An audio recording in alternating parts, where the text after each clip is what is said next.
اور ابھی آپ کو براہ راست لیے چلتے ہیں اسلام آباد، جہاں پر اسپیکر کانفرنس جاری ہے اور اسحاق ڈار مشترکہ طور پر اسپیکرز کے ساتھ نیوز کانفرنس کر رہے ہیں۔ نہیں بن سکی تو کیا آپ کو اپوزیشن کی ٹریجری اور اپوزیشن سے کہا تھا کہ جی آپ لوگ جلدی فیصلہ کریں، چونکہ یہ آپس میں میوچل ایک فیصلہ ہے، ایک ان ریٹن لا ہے کہ یہ اپوزیشن کو ملتا ہے، اور میں نے ان کو اب لاسٹ وارننگ دی ہے اگر نہیں کریں گے میں ریکوزیشن کر لوں گا سیشن اس کا پبلک اکاؤنٹس کمیٹی کا، اس میں جس کو بھی الیکٹ کرنا ہے وہ کر لیں، اس کو فنکشنل کرنا بہت ضروری ہے، اور اس کا نہ چلنا جو ہے نا یہ کوئی ایک اچھا ریفلیکٹ بھی نہیں کرتا پارلیمنٹ کے اوپر، اور یہ مناسب بھی نہیں۔ جہاں تک آپ نے اپوائنٹمنٹس کی بات کی تو نیشنل اسمبلی آف پاکستان نے تو قانون پاس کر دیا، ہم ایک ممبر کے اگینسٹ 4 سے زیادہ امپلائی نہیں رکھیں گے۔ اگر ہمارا 100 ممبر ہے تو 400 سے زیادہ امپلائمنٹ نہیں ہو سکتی۔ ہم نے ڈیپوٹیشن بند کر دی ہے، ہم نے فیڈرل پبلک سروس کمیشن کو ریکروٹمنٹ دے دی، کم از کم میرے پیریڈ میں ریکروٹمنٹ نہیں ہوگی، جو نمبر ہے اس کو ہم نیچے لے کے آئیں گے، میرٹ بیسڈ ہو گیا۔ اب آپ میں سے کوئی بھی سٹاف کا ممبر ہے اس سے یہ پوچھیں تمہاری سینیورٹی کیا ہے، کیا تم سے اوپر بیٹھا ہوا نیچے بیٹھا ہوا کوئی آدمی تم سے اوپر پروموٹ ہو گیا یا نہیں ہوا؟ 100% پروموشن آن میرٹ ہوگی، کورس کرنے کے بعد ہوگی، ٹیسٹ کے اوپر ہوگی، اور پہلے ہم اپرچونٹی اپنوں کو دیں گے، اور 20 گریڈ سے نیچے تو ہم نے ڈیپوٹیشن لینی ہی نہیں۔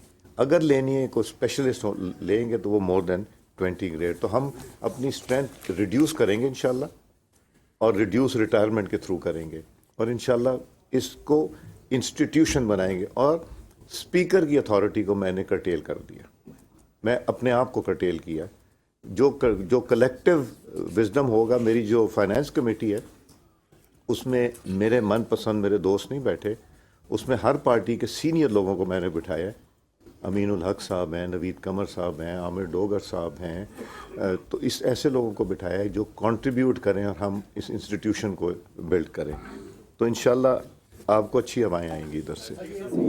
جی حافظ صاحب، آپ بڑے ہیں، بزرگ کانسٹیٹیوشنل ایمبیگوٹیز کی بات کی تھی۔ ایک مسئلہ ہے جو اس وقت پارلیمنٹ کی توجہ کا طالب ہے، وہ ہے لوکل باڈیز کا، جس میں آپ دیکھ رہے ہیں کہ پنجاب اور اسلام آباد میں نہیں ہو سکے، اور کے پی کے جو لوکل باڈیز کے ممبرز ہیں وہ اختیارات مانگنے کے لیے پارلیمنٹ کے سامنے جمع ہوئے تھے ابھی 3 دن پہلے۔ تو لوکل باڈیز کی فعالیت اس حوالے سے پارلیمنٹ کیا رول ادا کر سکتی ہے اور کیا رول ادا کرنا چاہیے، یہ آپ بخوبی جانتے ہیں۔ ہمیں بھی بتا دیجئے کہ یہ جو مسئلہ ہے یہ کس طرح سے اس کو حل کریں گے آپ؟ ہمارا یہ آپ نے لفظ استعمال کیا کانسٹیٹیوشنل ایمبیگوٹی، یہ اسپیکر پنجاب اسمبلی نے یہ ریز کیا تھا، اور ان کا یہ خیال تھا کہ بہت سے محکمے ڈیوالو ہو گئے، ڈیوالو ہونے کے بعد آرگنائزیشنز بھی آ گئی ہیں، کچھ یہاں ہیں کچھ وہاں ہیں، کچھ تیتر ہے کچھ بٹیر ہے، تو اس کے اوپر آفٹر دا 18th امینڈمنٹ جو امپلیمنٹیشن ہونی چاہیے اس کو ہم ضروری بنائیں۔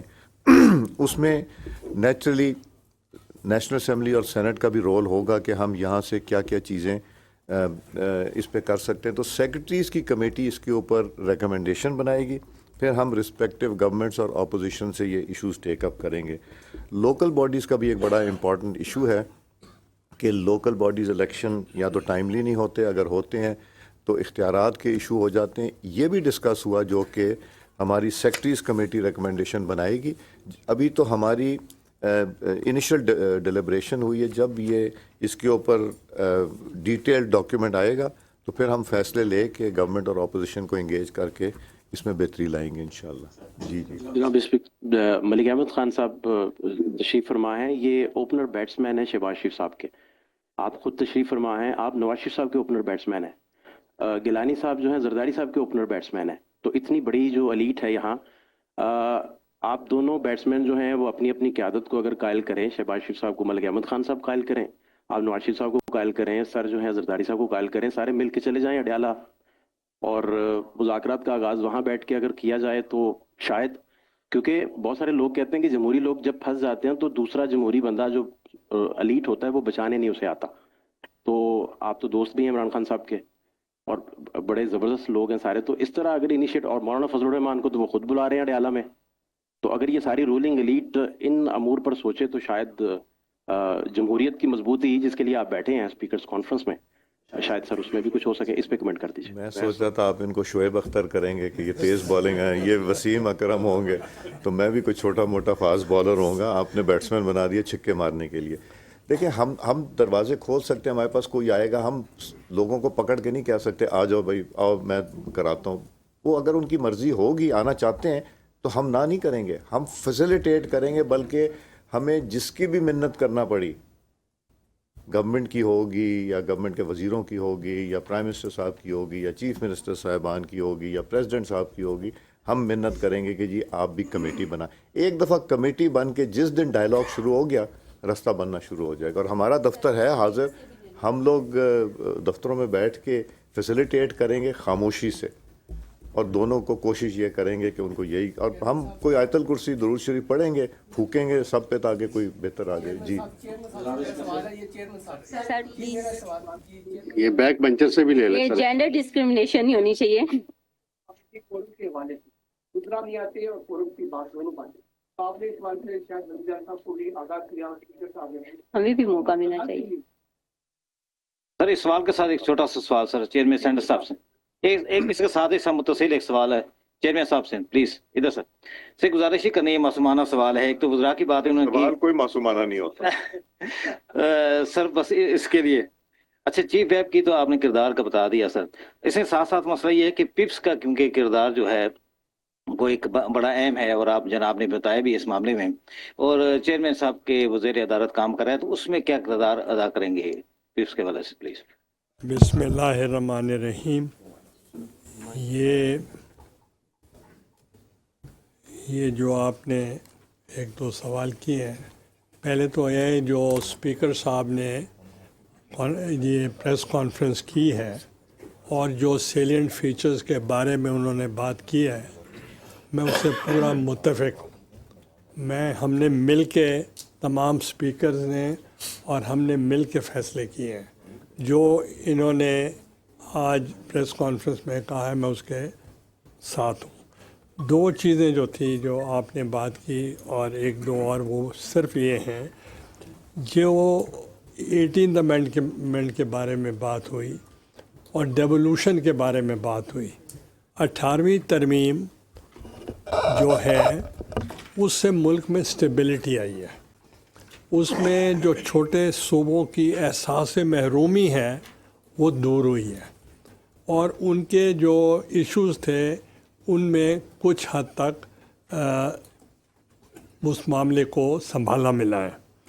تو 18 امینڈمنٹ کے مطابق جو صوبوں کو رائٹس دیے گئے ہیں، اگر یہ پہلے دے دیے جاتے تو بنگلہ دیش آپ سے الگ نہ ہوتا، سقوط ڈھاکہ نہ ہوتا. تو اس لیے میں سمجھتا ہوں یہ بہت امپورٹنٹ ہے، اور اس کے لیے جو محکمے ڈیوالو ہوئے ہیں وہ صوبوں کو چلے گئے ہیں. اب صوبوں میں ان کو امپلیمنٹ کرنا ہے. ہم نے اسٹینڈنگ کمیٹیز بنا دی ہیں سینٹ میں ڈیولوشن کے اوپر، کہ جو 18 امینڈمنٹ کے مطابق جو فیصلے ہوئے ہیں ان پہ عمل درآمد ہونا چاہیے. جو پپس کے بارے میں آپ نے بات کی، یہ ادارہ جو ہے یہ بائی روٹیشن ہے. پہلے اسپیکر صاحب کے پاس تھا، اب میرے پاس آ گیا ہے. تو ہم نے مل کے فیصلہ کیا ہے کہ اس کی جو پارلیمنٹری پریکٹسز ہیں، اسٹرینتھننگ ہے، ان کے ٹریننگ ہے، اس کے لیے ہم مل کر صوبوں کو بھی ہم اس کی فیسلٹی دیں گے، اور باقی ہم آپس میں تو کر رہے ہیں. انشاءاللہ وہ ایک اچھا ادارہ بنے گا اور اس سے سب مستفید ہو جائیں گے. جو اسپیکر صاحب نے بات کی، یہ سارے اقدام جو ہم نے کیے ہیں اس سے صرف پولیٹیکل اسٹیبلٹی کے لیے کیے ہیں. اگر پولیٹیکل اسٹیبلٹی ہوگا تو اکنامک اسٹیبلٹی آئے گی. تو میں انشاءاللہ اسپیکر صاحب سے پھر اور تمام صوبائی اسپیکر سے میں یہی بات کروں گا، ان فیوچر ہمیں، آپ براہ راست ملاحظہ کر رہے تھے کہ اسپیکرز کانفرنس جاری ہے اور چیئرمین سینٹ یوسف رضا گیلانی بھی وہاں پر موجود ہیں، اور قومی اسمبلی کے اسپیکر ایاز صادق اس سے پہلے مشترکہ کانفرنس سے خطاب کر رہے تھے. یوسف رضا گیلانی نے کہا کہ 18ویں آئینی ترمیم سے صوبوں کو خود مختاری ملی ہے۔ چیئرمین سینٹ نے مزید کہا کہ اسپیکرز کانفرنس میں اتفاق رائے سے فیصلے کیے گئے ہیں۔ 18ویں ترمیم سے صوبوں کو خود مختاری ملی ہے، اور مزید ان کی جانب سے یہ بھی کہنا تھا کہ آئین اور قانون کے مطابق ہی ہاؤس کو چلایا جانا چاہیے۔